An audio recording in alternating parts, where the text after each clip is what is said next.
বান বিধ্বস্ত কলিয়াবৰৰ কৃষকক সকাহ দিবৰ বাবে অসম চৰকাৰৰ জিলা কৃষি বিভাগে প্ৰদান কৰিলে প্ৰায় ৩,০০০ বিঘা মাটিত কঠীয়া। উক্ত কাৰ্যসূচীত স্থানীয় বিধায়ক তথা মন্ত্ৰী কেশৱ মহন্তই কলিয়াবৰ দলগাঁৱত উপস্থিত হৈ বানাক্ৰান্ত কৃষকক প্ৰদান কৰে কঠীয়া। দলগাঁও, বামুণভেটি, নিজৰি, বামুণীকে ধৰি কলিয়াবৰৰ বিভিন্ন স্থানত বন্যাৰ্ত কৃষকক প্ৰদান কৰে কঠীয়া। হাতীমূৰা মথাউৰি ভাঙি কলিয়াবৰত হাজাৰ হাজাৰ কৃষি অনিষ্ট হৈছিল কৃষকৰ। বানাক্ৰান্ত কৃষকক সকাহ দিবৰ বাবে নগাঁও জিলা কৃষি বিভাগে হাতত লয় কঠীয়া প্ৰদান কাৰ্যসূচী। News desk report, any express.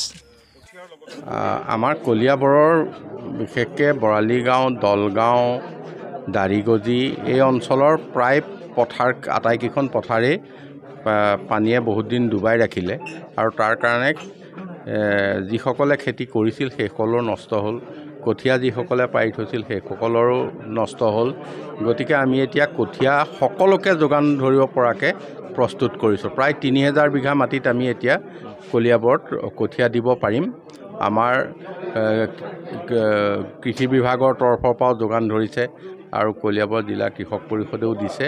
গতিকে সকলোকে আমি আহ্বান জনাইছোঁ, তেখেতসকলে মাটি বোকা দিয়ক বা তৈয়াৰ কৰক, আমি কঠীয়াৰ তেখেতসকলৰ কোনো অসুবিধা নহ'ব।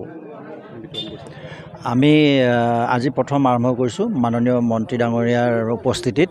ইয়াৰ পিছত পৰ্যায়ক্ৰমে আমাৰ বিভিন্ন বান আক্ৰান্ত অঞ্চলত এনেকুৱা কঠীয়া বিতৰণ হ'ব আৰু আমি বেছিভাগ যিহেতু ইয়াত শেহতীয়াভাৱে বেছি কৃষকসকল আক্ৰান্ত হ'ল, ৰোৱা শালি ধান নষ্ট হ'ল আৰু তেওঁলোকৰ কঠীয়াতলিও বহুখিনি নষ্ট হৈছে। আমি গোটেইখিনি নোৱাৰিলেও আমি সম্পূৰ্ণ কভাৰ কৰিব নোৱাৰিলে আমি চেষ্টা কৰি আছোঁ। সম্পূৰ্ণ কৰিব নোৱাৰিলেও আমি কিছু অংশ কৃষকসকলক সকাহ দিব পাৰিম। প্ৰায় আমি ইয়াতে ১৫০০ বিঘা আমি টাৰ্গেট কৰিছোঁ কলিয়াবৰত আৰু একচুৱেলি ১৫০০ বিঘা ইয়াত খেতি অন্য খেতি নষ্ট হৈছে, কিন্তু শালি ধানৰ খেতি ইমানখিনি নষ্ট হোৱা নাই। তথাপিও আমি ১৫০০ বিঘা টাৰ্গেট কৰিছোঁ কৃষক।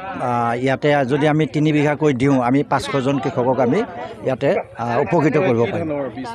এইটো ৰঞ্জিত চাবুৱান ধান বুলি কয়। ইয়াৰ প্ৰডাকশ্যন খুবেই ভাল আৰু সময়ৰ ভিতৰতেই আমি কঠীয়াখিনি উঘালিব পাৰিছোঁ নিৰ্দিষ্ট সময়সীমাৰ ভিতৰত। আৰু কৃষকসকলে এতিয়া ৰুই গ'লে ইয়াৰ ধানটো ১৪০ দিন ১৪৫ দিনৰ ভিতৰত তেওঁলোকে কাটিব পাৰিব। এতিয়া এমাহটো গ'লেই আৰু বাকীখিনি সময় তেওঁলোকৰ আৰু ৪ মাহৰ পিছত তেওঁলোকে কঠীয়াটো কাটিব পাৰিব। অসম চৰকাৰৰ ভাগৰ পৰা কৃষি বিভাগে আপোনালোকে যে কঠীয়া বিতৰণ কৰিছে, আছিলে কেশৱ মহন্ত, কি ক'ব, কেনেকুৱা লাগিছে? যিহেতু আপোনালোকে ধানখিনি ৰুব পৰা নাছিলে, আপোনালোকৰ ভাল হৈছে, ভাল হৈছে, ভাল পাইছোঁ। এতিয়া আপোনালোকৰ আগতে কঠীয়া লগাইছিল নে? লগাইছিলোঁ, চব মৰি গ'ল। ৪ বিঘা আছিলে, চব মৰি গ'ল। এতিয়া খাজিব লাগে চব। এতিয়া কঠীয়া নাই। এতিয়া বিশাখী দিছে আৰু দিম বুলি কৈছে না, আৰু লাগিব। ৪ বিঘা কৰিছোঁ, আধি বাধি কৰোঁ আৰু। কঠীয়া পাৰিছোঁ, তাৰ কাৰণে মৰি গ'ল মানে কঠীয়াটো।